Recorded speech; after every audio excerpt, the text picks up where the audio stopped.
kita tidak bisa menghukumi media sosial ini haram ya, dan saya tidak suka dengan pendekatan yang dikit-dikit haram ya.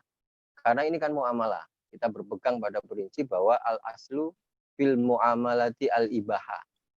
Asal dari muamalah atau aktivitas kita, aktivitas sosial ya, itu adalah mubah ya. Berbeda dengan pernikahan ya. Asal dari semua hal kalau belum nikah itu haram gitu ya, Bapak Ibu. Ya ini ada yang baru tunangan gitu, ada yang baru pacaran udah panggil papi mami aja ya.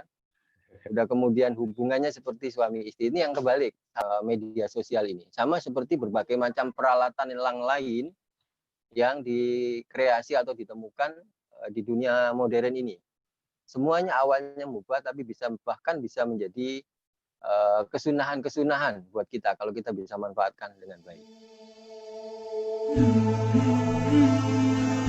Bapak Ibu yang saya hormati, pada kesempatan Selasa siang ini, alhamdulillah kan ada narasumber yang akan hadir di tengah-tengah kita, yaitu Bapak Ahmad Khairul Anam. Kelihatannya agak kagok Pak Ustadz. Mungkin saya lebih senang memanggil beliau ini dengan Kang Anam kali ya. Izinkan saya memanggil seperti itu Kak. Ya Pak Kasubdit, siap. Saya supaya lebih familiar, saya termasuk juga Bapak Ibu semua yang saya hormati. Oleh karena itu supaya lebih jelas dan ininya kami mungkin serahkan langsung kepada Kang Anam untuk menyampaikan beberapa hal yang ingin disampaikan kaitan dengan judul pada program Selasar pada siang hari ini. Terima kasih, mungkin silakan lanjut Kang Anam. Kepada Kang Anam kami persilakan. Assalamualaikum warahmatullahi wabarakatuh. Waalaikumsalam. Bismillah, alhamdulillah, wassalatu wassalamu ala rasulillah, Sayyidina Muhammad ibn Abdullah wa ala alihi wa sahbihi wa wala amma ba'du. Bapak-bapak, ibu-ibu sekalian, dimanapun berada, saya lihat ada di banyak daerah ya di Indonesia. Mudah-mudahan bisa terdengar dengan baik ya, disimak dengan baik. Kita nanti ada waktu 1 jam ya untuk berdiskusi, sharing ya, saling sharing ya. Saya juga nanti butuh beberapa data atau informasi dari bapak-bapak ibu-ibu ya, terutama yang berada di akar rumput ya, para penyuluh ya di berbagai kecamatan di berbagai daerah di Indonesia. Bapak Ibu sekalian, hari ini kita akan berbicara tentang literasi digital ya bagi umat Islam. Saya mempunyai tagar literasi Muslim digital. Bapak Ibu kalau membuka Facebook atau membuka Instagram, dengan tagar itu insya Allah akan muncul beberapa tulisan saya terkait dengan itu ya, literasi Muslim digital. Beberapa di antaranya juga sudah saya visualisasikan di YouTube ya, di channel pribadi saya, Gus A6. Gus A6 pakai angka 6. Kenapa perlu divisualisasikan? Karena hari ini memang sebagian kita itu lebih senang menyaksikan ya daripada membaca. Jadi sebagian kita lebih banyak menyaksikan daripada membaca. Ini sebenarnya kesempatan yang sangat efektif nih buat para ustadz, para ustadzah, para penyuluh ya. Karena hari ini media sosial kita nanti akan kita bicarakan, yang paling diminati atau ratingnya paling tinggi itu YouTube dan semacamnya yang berbasis audiovisual, bukan teks ya. Sebenarnya kesempatan kita nanti untuk masuk memanfaatkan media ini untuk kepentingan dakwah. Nanti akan kita bahas 4 hal setidaknya nanti. Setelah kita nanti diawali dengan mengurai fakta, maksudnya nanti kita menyesuaikan ya apakah yang saya sampaikan itu juga terjadi di daerah atau ada beberapa hal yang memang tidak saya tangkap karena saya tetap saja berada di Jakarta ya. Meskipun hari ini memang hampir tidak ada sekat ya antara Jakarta dengan daerah. Bapak Ibu juga bisa berdakwah dari luar Jawa yang jauh sana di satu pulau terpencil misalnya dan akan bisa viral ya, didengar dari berbagai penjuru dunia. Tapi memang di beberapa daerah barangkali memang ada beberapa fakta yang nanti saya berharap Bapak Ibu juga ungkapkan ya di dalam pertemuan ini. Insya Allah mudah-mudahan bermanfaat buat kita. Nah hari ini saya menawarkan akan menyampaikan 4 hal sebagaimana tadi arahan Pak Kasubdit, yang pertama, bagaimana kita merespon berbagai konten keislaman di media sosial.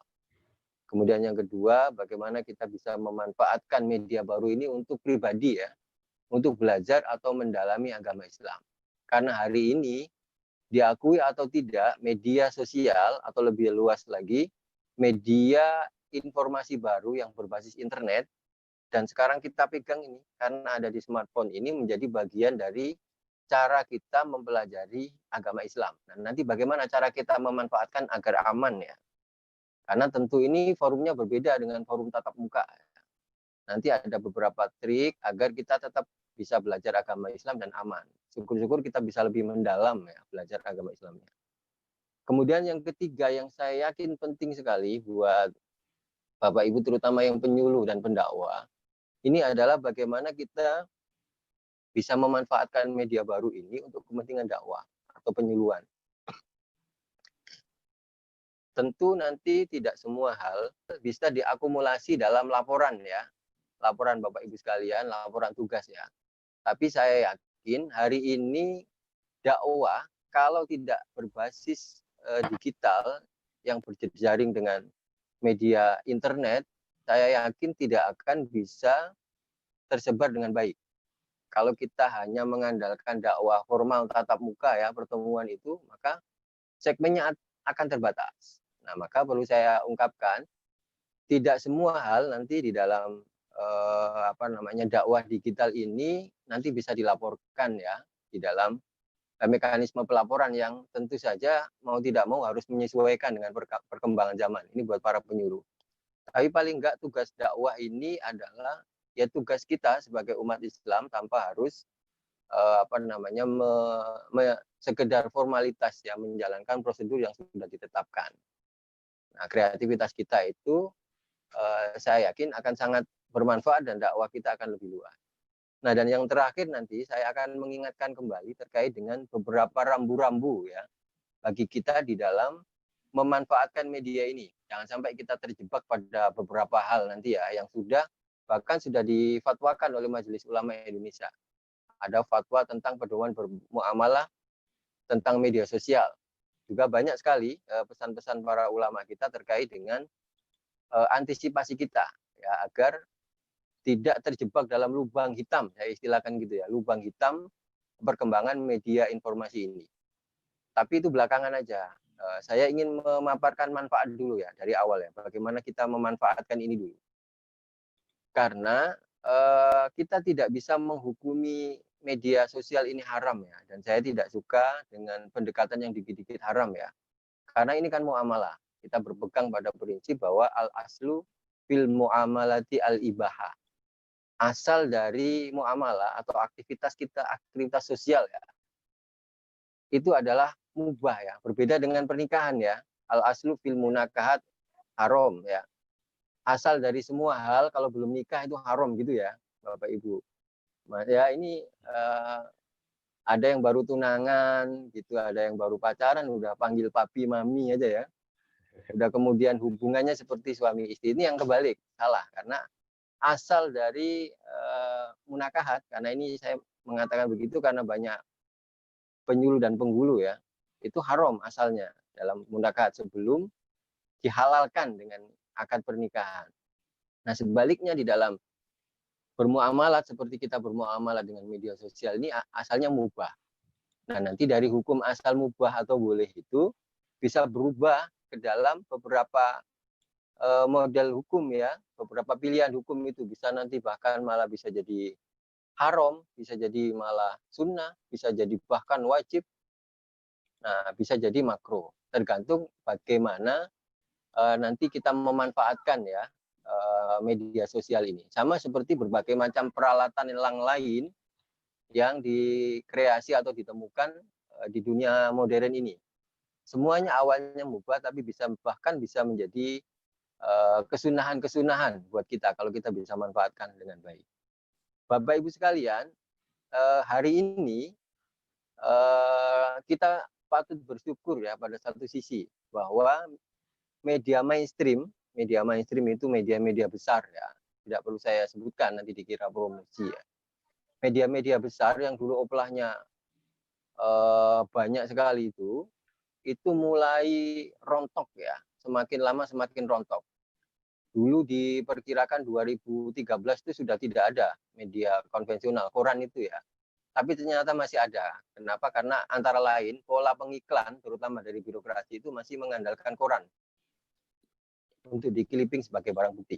Tapi Bapak Ibu sekalian, secara bertahap medianya bergeser.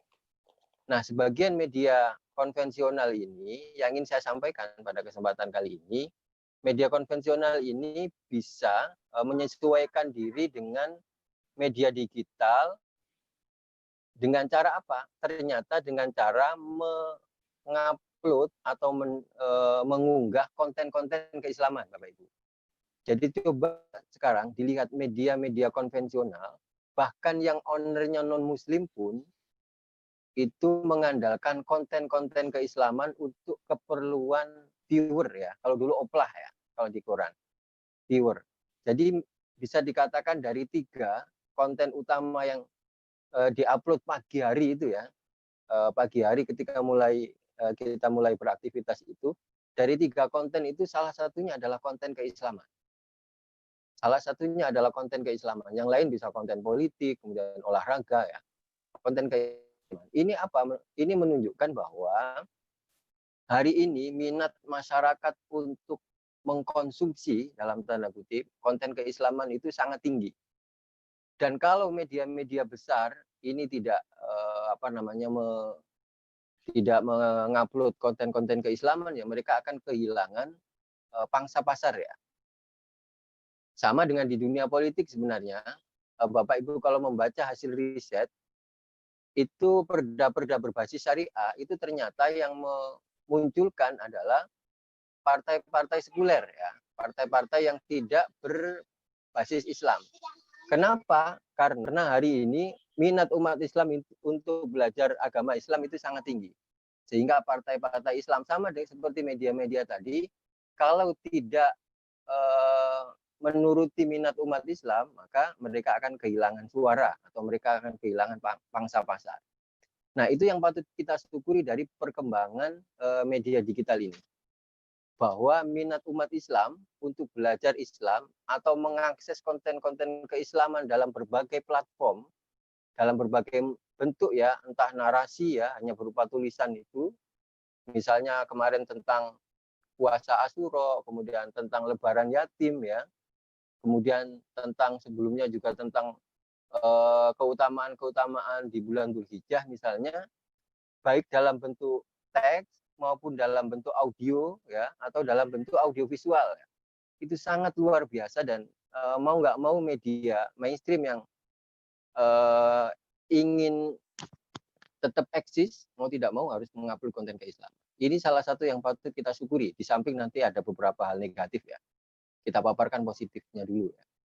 Nah, akan tetapi Bapak Ibu sekalian, hari ini sumber berita utama itu tidak lagi website. Website dalam pengertian situs berita atau situs informasi. Tapi bergeser ke media sosial ya. Media yang kita sebut media sosial. Sebenarnya sama, berbasis internet, akan tetapi media sosial ini memungkinkan untuk interaksi langsung. Jadi di dunia internet itu ada istilah situs ya pembedaannya, sama-sama new media istilahnya, media baru. Ada situs berita itu yang kayak media-media konvensional atau yang media keislaman seperti NU Online, kemudian MUI.org.id, kemudian ada arrohma.co.id, banyak sekali ya media yang khusus keislaman itu juga. Nah, selain itu ada istilahnya media sosial. Media sosial itu pun terbagi 2, ada yang publik kayak Facebook, Instagram, dan anak-anak kita itu banyak sekali ya varian media sosial. Kalau yang lama-lama itu Twitter ya, sekarang hampir sudah tidak ada. Kalau anak-anak muda itu pasti mereka itu orang-orang lama ya. Itu yang namanya media sosial. Nah, ada media sosial itu yang berbasis messaging system. Sebenarnya ini tidak media sosial sebenarnya, tapi bisa berfungsi sebagai media sosial di grup-grupnya. Apa itu WA? WhatsApp ya yang kita pakai. Bahkan WhatsApp ini sebenarnya di dalam kajian new media ini merupakan salah satu revolusi teknologi komunikasi dan informasi yang luar biasa. Kenapa? Karena dengan WhatsApp ini mau tidak mau kita tersambung dengan internet. Ya, sebelumnya kalau media sosial yang lain kayak Facebook, kayak Instagram atau Twitter itu kita bisa pakai PC, memanfaatkan fasilitas kantor misalnya. Nah, kalau WhatsApp ini karena basisnya smartphone, mau tidak mau kita harus mengakses internet. Nah, ketika kita mengakses internet itu, maka secara langsung kita tersambung dengan semua platform media sosial yang ada. Nah, tapi Bapak Ibu sekalian, hari ini seperti saya sampaikan di awal, media yang menjadi idola itu adalah media sosial dan karakternya berbeda dengan website atau situs tadi ya. Kalau website itu sifatnya lebih pasif ya. Jadi kita masuk ke media itu kemudian mencari-cari. Hari ini website apapun ya atau media sebesar apapun kalau tidak menawarkan kontennya melalui media sosial, maka tidak akan laku itu. Karena buru-buru kan kita kan tidak sempat ya membuka website. Bapak Ibu misalnya dulu yang paling ramai detik.com. Saya tidak yakin Bapak Ibu pagi itu niat banget membuka detik.com, tidak. Tapi pasti waktu kita itu habis untuk membaca status misalnya, kemudian membaca berbagai macam konten di media sosial, waktu kita habis. Bahkan tidak sempat membaca kadang-kadang ya. Tidak sempat membaca, dilewatin aja. Saking banyaknya konten yang tersebar di media sosial. Nah, ini satu catatan. Jadi nanti kalau kita mau memanfaatkan media ini, fokus kita harus di media sosial. Tapi bukan berarti website itu tidak berfungsi, karena di situ fungsinya sama seperti katalog ya. Sama seperti perpustakaan yang ada di belakang Pak Kasubit itu, luar biasa banyaknya buku itu. Jadi website itu sama ya, seperti katalog itu nanti tergantung kita butuh apa nanti ada. Akan tetapi sekarang ini saking sibuknya kita di media sosial ini, hampir kita tidak sempat membuka website karena kita bahkan mungkin tidak sempat ya membuka semua, dilewat-lewatin aja. Nah, maka fokus kita nanti di media sosial. Lebih bagus lagi kita punya beberapa platform media sosial sekaligus mengelola website sebagai pengisi konten, karena kelemahan di media sosial itu gampang hilang ya, kan berganti terus berganti. Nah, itu nyimpannya nanti di website. Ini nanti terkait dengan pengelolaan media kita masing-masing, nanti kita bisa berdiskusi lebih banyak soal itu. Nah, Bapak Ibu sekalian, bagaimana kita merespon berbagai konten keislaman yang ada di media sosial itu? Pertama-tama, yang pastinya perlu diingatkan adalah memastikan bahwa konten itu benar-benar valid ya dan absah. Memastikan dulu. Nah, kecuali kalau terkait dengan yang kalau di dalam kajian Islam itu kan ada yang istilah fadhailul amal ya, keutamaan ini dan itu, keutamaan mencium istri sebelum berangkat kerja gitu ya. Biar nggak ngantuk ya Pak ya. Misalnya gitu, kalau sekedar keutamaan-keutamaan yang kira-kira positif ya oke aja lah ya, nggak masalah. Tapi kalau sudah berkaitan dengan persoalan hukum atau persoalan yang kontroversial, maka mau tidak mau harus dicek ini kebenarannya. Ada istilah tabayun ya, ada istilah tabayun. Nah, kalau sekedar yang konten-konten biasa itu ya nggak apa-apa. Itu pun kalau menurut saya, kalau memang beberapa keutamaan-keutamaan yang ada di medsos itu, kalau memang kita tidak bisa mengamalkan, menurut saya berlaku juga ketentuan di dalam ayat Al-Quran ya, kabura maqtan indallahi an taqulu ma la taf'alun. Amat besar kemurkaan Allah ya, tidak sampai ke tahap haram ya, tapi kalau dimurkai saja ya, dimurkain Allah kan tidak enak ya buat kita. Jadi kalau kita tidak bisa mengamalkan beberapa keutamaan yang kita share, kadang-kadang kan kita bahkan mungkin asal nge-share aja ya, seakan-akan kalau kita nge-share itu kita sebagai pahlawan ya, beramal dengan meng-share ya. Seakan-akan kita menjadi orang pertama yang mengerti konten itu kemudian disebar.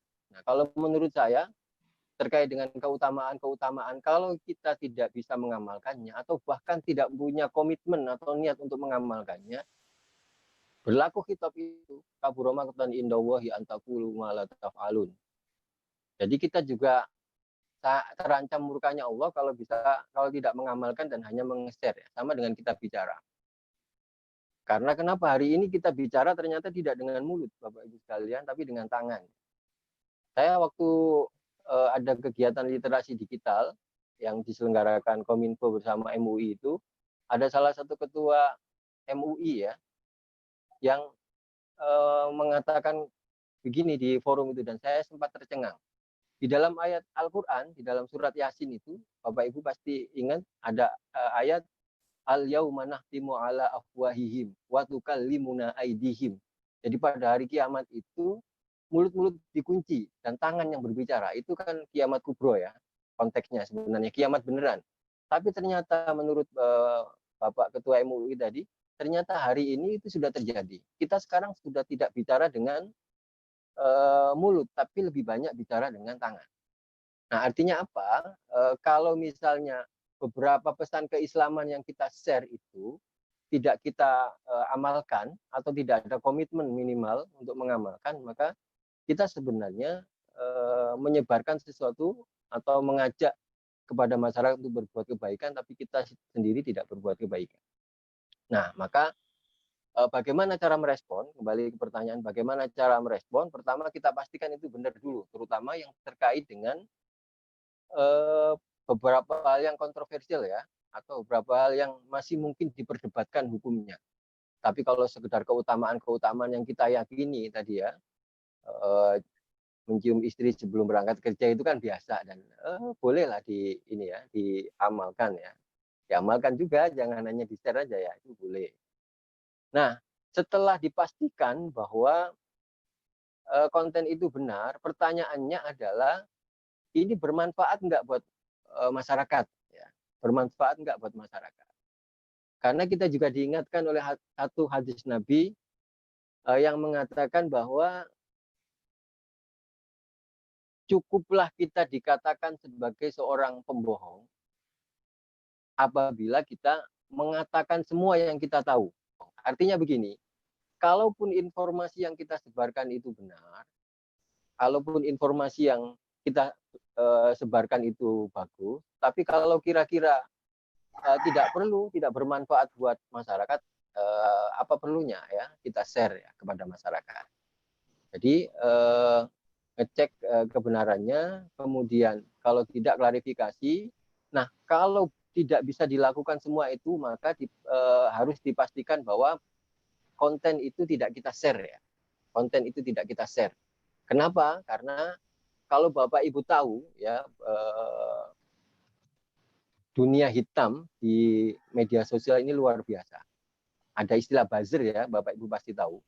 Ada istilah buzzer yang sangat sistematik membuat sebuah gerakan. Membuat gerakan-gerakan entah untuk kepentingan politik, entah kepentingan penggiringan isu tertentu, entah ingin melakukan pencemaran nama baik atau macam-macam ya, banyak sekali dunia hitam ya di dalam media sosial. Maka lebih aman ketika kita ragu terhadap konten-konten yang kita dapat, maka didiamkan saja, tidak perlu di-share. Nah, ini respon pertama kita nih, respon pertama. Jangan sampai mentang-mentang gratisan ya, gratisan wifi, kemudian ya ini sayang ya kuota masih banyak, jangan sampai kemudian share aja ya. Karena nanti di akhir sesi nanti akan saya sebutkan beberapa rambu-rambunya yang galak-galak. Nah, ini kita mengambil manfaatnya dulu. Nah, yang kedua yang perlu kita bahas bersama adalah bagaimana kita bisa memanfaatkan media sosial ini untuk belajar Islam ya. Dan aman ini yang penting. Nah, ini terutama bagi kita yang masih mau, ya, menurut saya kita harus masuk ke kategori yang kedua ini. Masih mau untuk melakukan pencarian di website. Selama ini saya yakin sebagian besar kita tidak sempat memanfaatkan search engine kayak Google atau banyak sekali ya model search engine itu ya. Jadi kita mencari informasi yang kita butuhkan. Beda dengan di media sosial tadi ya. Di media sosial kita akan pasrah menerima apapun yang kita terima, yang masuk ke smartphone kita. Tapi ini tidak, kita sengaja mencari sumber atau mencari pengajian yang bagus gitu ya misalnya. Nah, yang pertama perlu dicatat adalah dipastikan bahwa sumber itu bagus ya. Sumber itu valid ya. Kita percaya betul bahwa sumber itu sudah dinyatakan valid. Apalagi nanti kalau Kementerian Agama Jadi benar-benar ada punya kegiatan dai bersertifikat ya. Saya sudah dengar itu, mudah-mudahan bisa terlaksana. Nah, kalau dipastikan bahwa sumbernya itu sudah absah, ya bisa kita ambil sebagai rujukan untuk memperdalam ajaran agama Islam. Nah, syukur-syukur kita bisa lebih jauh Bapak Ibu memanfaatkan media digital ini untuk mengakses beberapa sumber digital ya, sumber atau literasi yang berbentuk digital. Jadi sudah disinggung oleh Pak Kasubdit ya. Saya sebenarnya punya slide makalah, nanti kalau Bapak Ibu perlukan itu bisa di-share. Nah, itu uh, makalah lama sebenarnya, tapi di situ ada banyak link yang bisa diambil untuk rujukan buku atau kitab-kitab gratis ya, bahkan aplikasi ya, aplikasi yang berisi ribuan kitab di situ ya. Nah, itu bisa kita manfaatkan untuk keperluan kita sih mendalami ajaran agama Islam. Nah, nanti untuk mantapnya misalnya kita bisa meminta ijazah kepada kiai atau ustadz tertentu untuk memastikan bahwa sumber yang kita peroleh itu absah. Tapi Bapak Ibu sekalian, kita kan tidak bisa sekarang mengharapkan pertemuan tatap muka.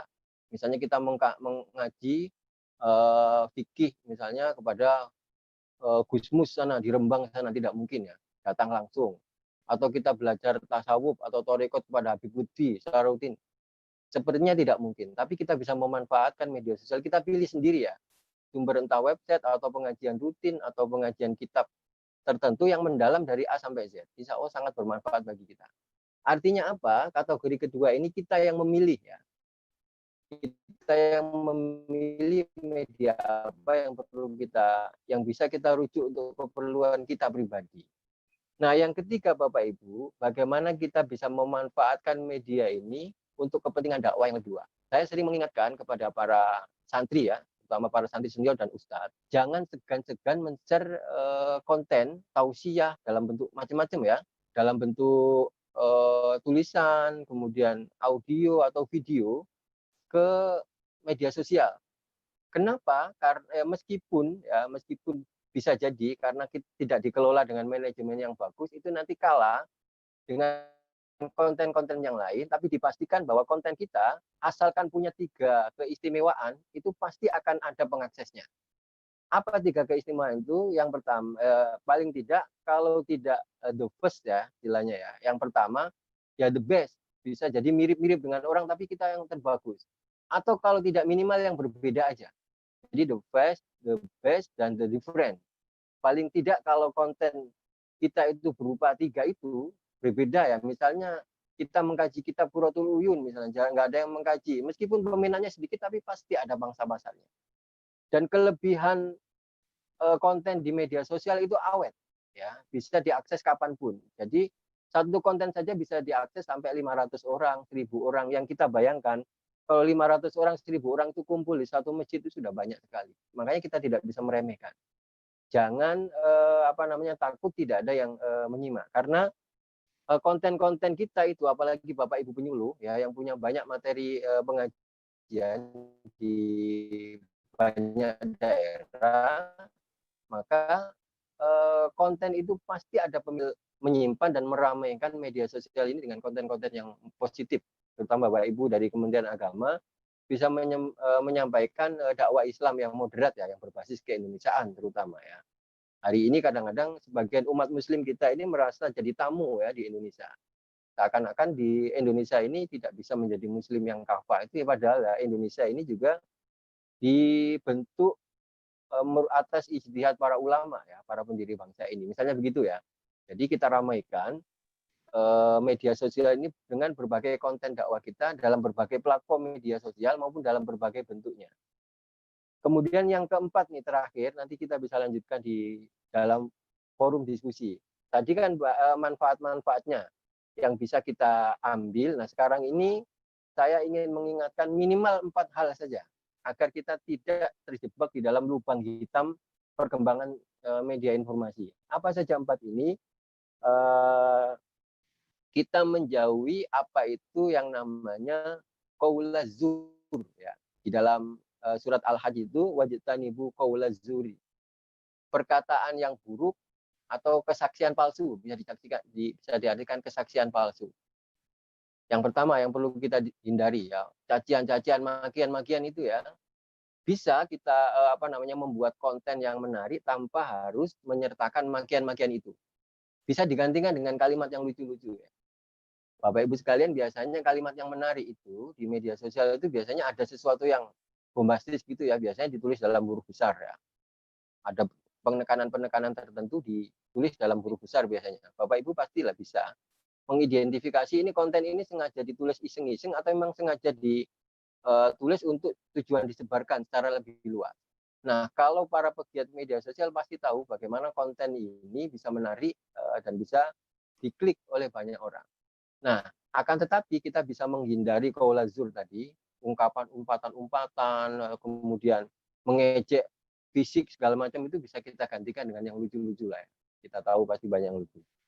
Kemudian yang kedua, kita menjauhi tajassus dan ghibah ya. Tajassus di dalam surat Al-Hujurat itu, wala tajassasu wala yaghtab ba'dukum ba'd. Tajassus itu ya mengorek-ngorek ya, kayak infotainment itu ya. Mencari-cari kelemahan atau kejelekan orang lain ataupun juga hibah. Itu dua yang perlu kita hindari. Kemudian yang ketiga, namimah. Namimah itu adu domba ya, adu domba. Dalam surat Al-Qalam ayat 11 itu ada hammazim masaim binamim ya. Nah, orang yang suka mencari-cari ya keburukan orang lain, suka memfitnah ya. Kemudian yang terakhir kita menghindari adanya sukhriyah. Dalam surat Al-Hujurat juga ayat 11, la yaskhor qaumum min qaumin, dari kata la yaskhor sukhriyah. La yaskhor qaumum min qaumin asa ayyakunu khairum minhum. Nah, sambungannya wala nisa'um min nisa'in asa ayyakuna khairum minhunna.